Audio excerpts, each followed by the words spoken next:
Welcome to the Razors Inc. podcast with your host, Jonathan Farini. We all wear masks. Every day, people adjust their personalities depending on where they are and who they're with. The version of ourselves we present to a job interviewer, for example, is different from the one we show close friends. We speak differently to our parents than to strangers. These masks are not necessarily dishonest. They're often just a natural part of social life. The question is not whether we wear masks, but how much of ourselves we hide behind them.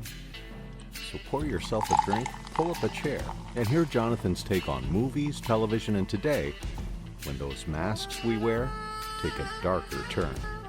Here's your host, Jonathan Farini. Why do I keep watching the movie The Talented Mr. Ripley, even if I hate every character in it? Well, let's get the basics out of the way. I'm talking about The Talented Mr. Ripley, directed and written by Anthony Minghella, based on the novel by Patricia Highsmith. It was released by Paramount Pictures in '99 with a budget, they say, of about $40 million and global box office reported to be north of $120 million. So it appears profitable, doesn't it? The cast included Matt Damon as Tom Ripley, Jude Law as Dickie Greenleaf, Gwyneth Paltrow as Marge Sherwood, Philip Seymour Hoffman as Freddie Miles, and Cate Blanchett in a smaller but crucial role as a character named Meredith Logue. It was critically acclaimed. Jude Law and Philip Seymour Hoffman both earned Oscar nominations for being dicks, as characters, that is, in my opinion, more later. The film itself was praised for its direction, performances, and score. So, by all measurable standards, this film was a success. And yet, here's the question that keeps bringing me back. Why do I rewatch a film where I find every single character, except maybe one, more later, deeply unlikable, even despicable? Well, let me summarize the story. Tom Ripley is a nobody. He's a piano tuner, a mimic, a social chameleon, a scraping by in New York. He's sent to Italy by Herbert Greenleaf, Dickie's father, to retrieve his son, who is living a life of idle luxury. Could you ever conceive of going to Italy, Tom? Persuade my son to come home? I'd pay you $1,000. I have always wanted to go to Europe, sir, but... Good. Now you can go for a reason. It just so happens that Dickie's father, Herbert Greenleaf, is, in my opinion, the only redeemable character in the entire film, because he owns and runs a shipping yard. He's a wealthy man, but he builds things. He works for a living. So Tom arrives in Italy and becomes enamored, not just with Dickie's lifestyle, but with Dickie himself. See, Dickie's beautiful, handsome, rich, but very careless. Rumor had it, back in college, he beat some kid up, and the beating was so bad, kid lost some hearing, and Dickie split for Italy, where he quickly impregnates an Italian girl who kills herself. He represents everything Tom is not. But Tom ingratiates himself. He studies Dickie. What did you actually do in New York? Played piano in a few places. That's one job. You told me a lot of jobs. A few places. It's a few jobs. Mysterious Mr. Ripley. Anyway, I don't even want to think about New York. Are you ready? Cold beer. Thank you, Dad. Copy out from here. You bring this with you to Europe? I love the fact that you brought Shakespeare with you, but no clothes. Etta Melinda says you wash out the same shirt every night. Is that true? No, I have more than one shirt. She can do that for you. Anyway, just wear some of my stuff. Now your signature. Not Dickie. Your signature. Without the glasses, you're not even ugly.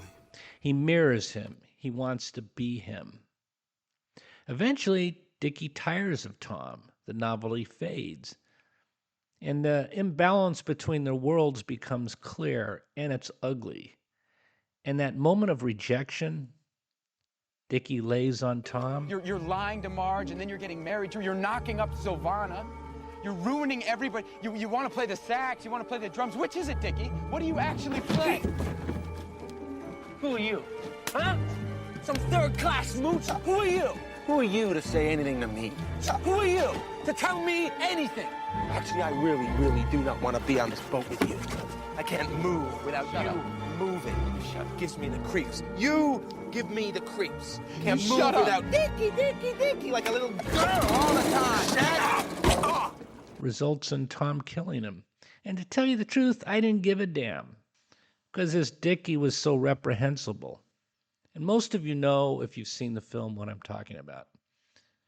From there, the film becomes a study in identity theft, deception, paranoia, and escalating violence as Tom attempts to sustain the illusion of being Dickie Greenleaf. Now, let me get to the real question, which I think is motivation. What drives these people, these characters? Dickie Greenleaf, I think it's boredom, pure, unfiltered boredom enabled by wealth. He doesn't need anything, so he plays music, womanizes, has friendships until they stop entertaining him.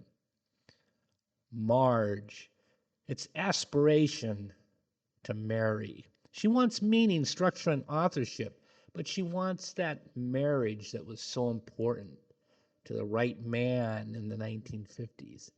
Ever since Irwin Linda showed him how to make his own espresso, he feels like quite the grown-up. Bought the coffee machine. Oh, darling, is that for me? This is for Tom, because he didn't complain. That ring is superb. Oh, Tom, I love you. See? Ooh. I had to promise, capital P, never to take it off. Otherwise, I give it to you. Isn't it great? I found it in Naples and I had to bargain for it for about 2 weeks. I hope it wasn't cheap, Marge. Oh, it was. She's the only one trying to create something real, which we may feel is unreal by today's standards, which may be why she feels so out of place. She's very clingy. It seems like marrying Dickie is the only purpose in her life. In doing so, she's doing what a woman should do in the 1950s, but at a very high level of income. Freddie Miles, played by Seymour Hoffman. Hey, I want this job of yours, Tommy. I was just saying, you live in Italy, you stay at Dickie's house, you eat Dickie's food, wears clothes, and his father picks up the tab. If you get bored, you let me know, because I'll do it.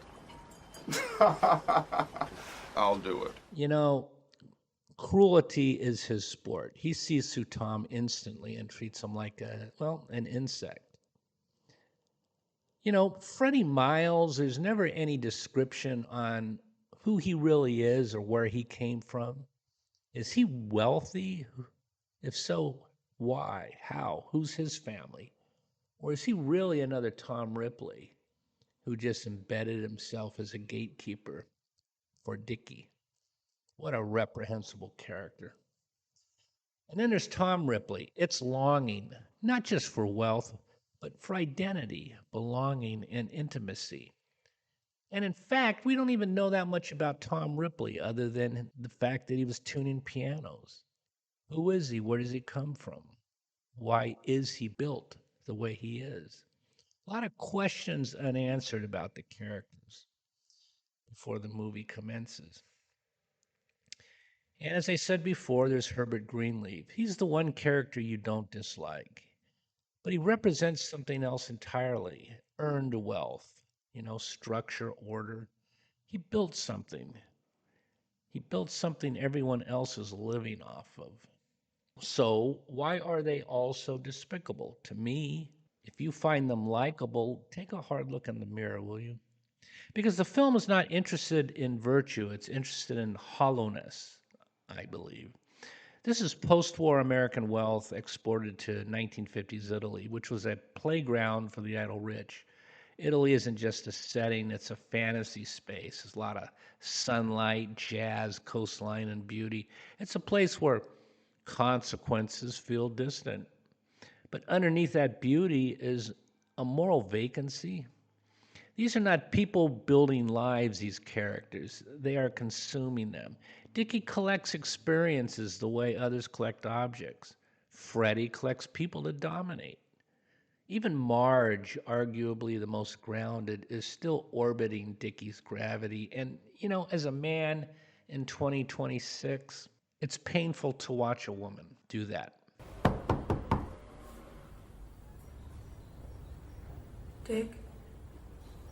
Dickie, I know you can hear me. I was going to say that I would count to 3, and if you didn't open the door, but I won't count anymore. On you. I won't count on you anymore. Whatever it is you've done or haven't done, you've broken my heart. That's one thing I know you're guilty of. And I don't know why. She had other opportunities. She could have built a life for herself, but it was all about marrying Dickie. You women know of what I speak. Let's talk about Ripley's psychology. It's really important. He's not a sociopath. That's too simple. He's a constructed self. We don't know where he's from. I've said that already. We don't know his past in any meaningful way. And that's the point, I think. He's defined entirely by what he observes and absorbs. Now, that's interesting to me. He studies speech patterns, clothing, posture. He becomes what others expect to see. He doesn't just want Dickie's money, but he wants Dickie's being. That, too, is interesting to me. And here's the uncomfortable truth. Tom is the only character who actually works at anything. Right? He works hard at mimicking Dickie's life. Everyone else is handed identity. Tom has to build his. Doesn't mean I have to like him. Now let's address the sexuality inside the film. The film flirts with homoerotic tension, but never fully commits. I think there was a lost opportunity there. Tom's attraction to Dickie is undeniable. It's emotional, it's aesthetic, and it's physical, but it's also tied to envy. He doesn't just want Dickie, he wants to erase the boundary between them. The two become one. How sick, how interesting. In Patricia Highsmith's novel, this ambiguity is even more pronounced. Highsmith herself explored themes of identity, repression, and outsider status, like the film.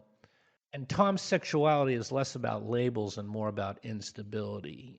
He just exists outside conventional categories. The film softens this slightly, making Tom more sympathetic, more tragic. Tragic, yes. Sympathetic, I guess it depends upon the viewer. I see him as, I do see him as a sociopath. He's very ill, in my opinion. What's yours? But the tension remains, is Tom in love with Dickie or does he want to consume him? The answer is probably both. Let's talk about Freddie Miles, Philip Seymour Hoffman's character. You asked, who is he? Why is he there? I think Freddie is the gatekeeper of class. He recognizes authenticity, not moral authenticity, but social authenticity. He knows who belongs and who doesn't, and Tom doesn't belong. And Freddie delights in exposing that. It's brutal to watch to this viewer. Are you living here? No, I'm staying here for a few days.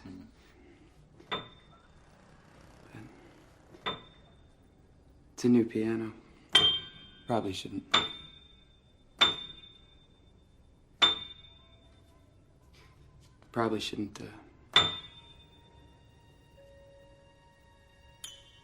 Did this place come furnished? Like, it doesn't look like Dickie. It's so, bourgeois. In fact, the only thing that looks like Dickie is you.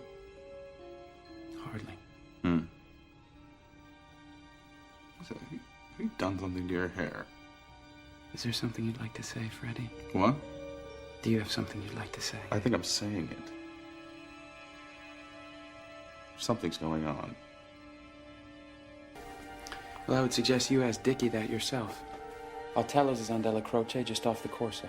Is it on Della Croce, just off the Corso? You're a quick study, aren't you? The last time you didn't know your ass from your elbow, now you're giving me directions. He's not fully fleshed out because he doesn't need to be. He represents a system, inherited privilege that polices itself. He's cruel because he can be, because there's no consequences. And that's exactly why he has to die. But the writers have to tell us who the hell he is before the film starts. What gives him the right to be the gatekeeper? We know nothing about him. He may be another Tom Ripley, just better at it. Now, that would have been interesting to explore, wouldn't it? Maybe that's why Freddie delights in exposing Tom, because they're the same person, but not explored in the film. Just a couple lines would have done it, and tension would have escalated off the charts. Lost opportunity, filmmakers. Now, let's confront the paradox of Dickie. You said Dickie won. He has everything. So why reject this guy, Tom? Because Tom makes him uncomfortable. At first, Tom is flattering. He, reflects Dickie back to himself. Admiration, validation. But then Tom becomes too close. He's too observant, too dependent. And let's face it, Dickie knows Tom's there because his father sent him to bring him home. Dickie senses something's off, not necessarily danger, but distortion. Tom doesn't just admire him, he studies him. And that kind of attention is suffocating. So Dickie does what he always does. He discards. Like a piece of chewing gum you spit onto the street. But this time the person he discards refuses to disappear. And frankly, that scene in the boat where he gets whacked brought me immense satisfaction. That's how despicable I found Dickie. How about you?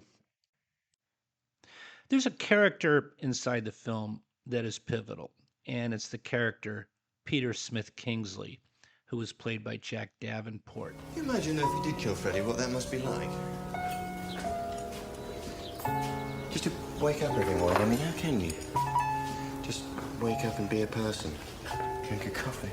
Well, whatever you do, however terrible, however hurtful, it all makes sense, doesn't it? In your head. You never meet anybody who thinks they're a bad person. No, but you're still tormented. I mean, you must be. You killed someone. Don't you just take the past and put it in a room in the basement and lock the door and never go in there? That's what I do. God, yes. But of course, in my case, it's probably a whole building. And then you meet someone special, and all you want to do is toss them the key.